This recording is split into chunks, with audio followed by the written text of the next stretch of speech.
Hello મિત્રો, શેરબજારની વાતોમાં મિત્રો બજાર કાલે પણ ઘટાડા સાથે બંધ રહ્યું અને આજે ગિફ્ટ નિફ્ટી 23,580 65 પોઈન્ટ વધારા સાથે ચાલી રહ્યું છે.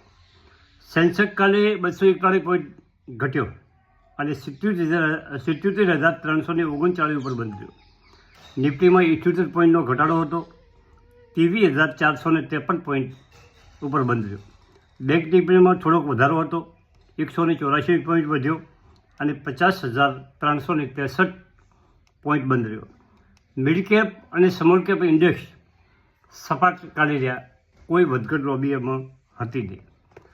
એફઆઈસીએ કાલે 1,403 કરોડની વેચવાલી કરી. એફઆઈસીની વેચવાલી દિવસે દિવસે થોડી ઓછી થતી જાય છે અને આપણા ઘરેલું ફંડોએ 2,331 કરોડની કાલે ખરીદારી કરી. મિત્રો, 1 નવેમ્બરથી આજ સુધી 30,937 કરોડની વેચવાલી એફઆઈસી કરી અને 1 ઓક્ટોબરથી આજ સુધી 1,45,290 કરોડની વેચવાલી એફઆઈએ કરી. આ આંકડા તમે જોઈ શકો છો. હવે આપણે એક 4 શેરની આજે વાત કરવી છે. ફંડામેન્ટલી ખૂબ મજબૂત શેરો છે મિત્રો, અને એક કંપની તો એવી છે બજારના આ સેન્ટિમીટરમાં આટલો ઘટાડો થયો છે પણ કંપની ઘટી નથી. અને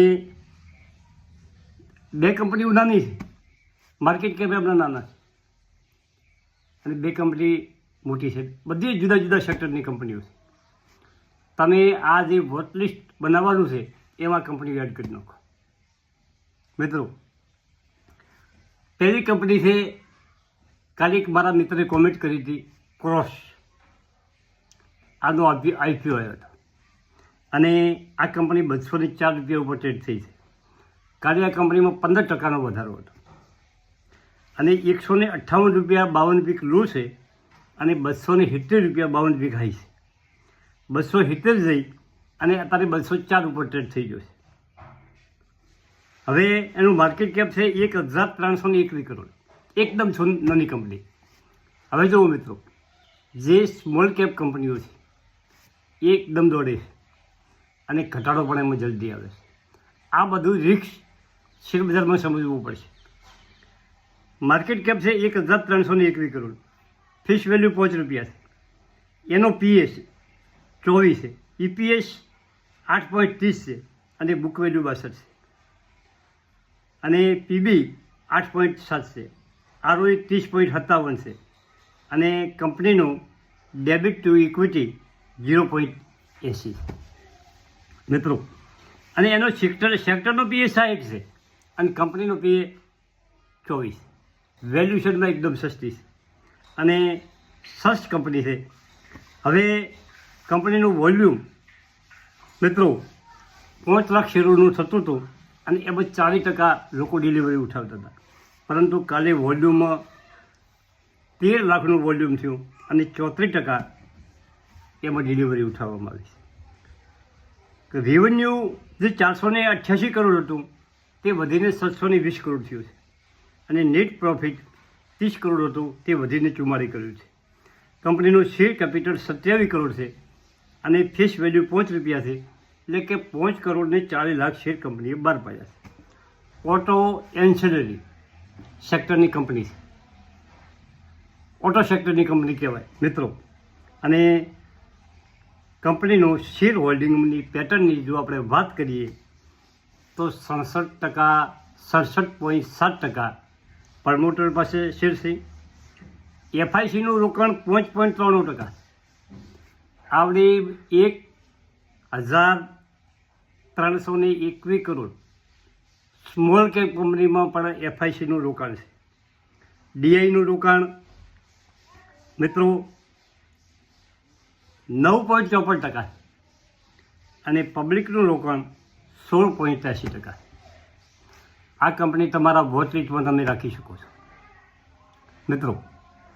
અને એના પછીની કંપની છે સુમિત સિક્યુરિટી.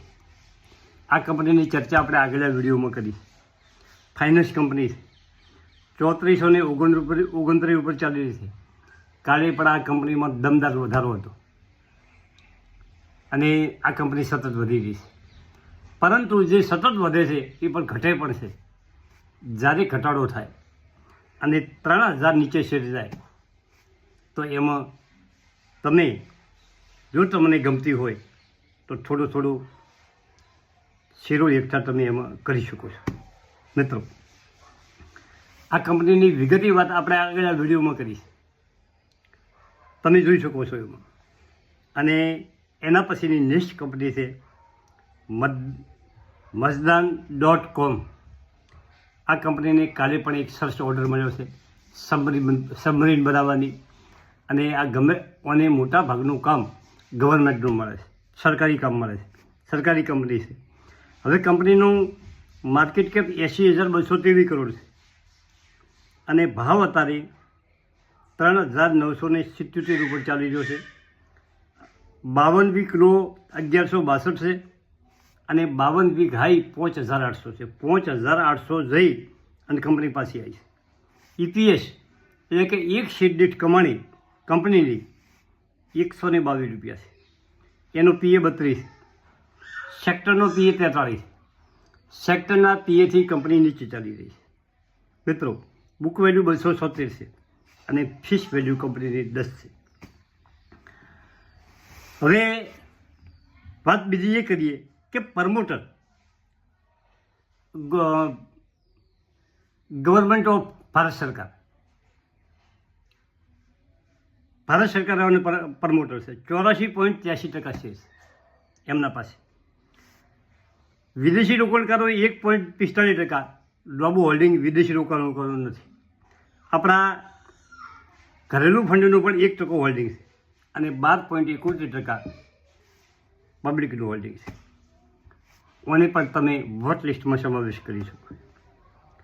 અને ત્રીજી કંપનીની આપણે વાત કરવી છે, ત્રીજી અને ચોથીની કંપની, પણ વિડીયો થોડોક મોટો બન્યો છે. આ નેક્સ્ટ વિડીયોમાં બેની વાત હું કરવાનો છું અને થોડીક વાત એ કરવાનું છું કે અમારા વિસ્તારના MLA કાલે એમની મુલાકાત થઈ. એ મારા ગામના છે, અમૃતભાઈ દેસાઈ સાહેબ. એમની મુલાકાતનો વિડીયો પણ હું આમાં સમાવેશ કરવાનો છું. આવવાના પછીનો નેક્સ્ટ વિડીયો આવે. મિત્રો, શેર બજારમાં જો કમાણી કરવી હોય તો કંપનીઓ કઈ રીતે તમને કમાણી કરી આપે છે. એક તો બોનસ શેર આપીને, એની પણ આપણે ચર્ચા કરીશું. થેન્ક યુ, આભાર.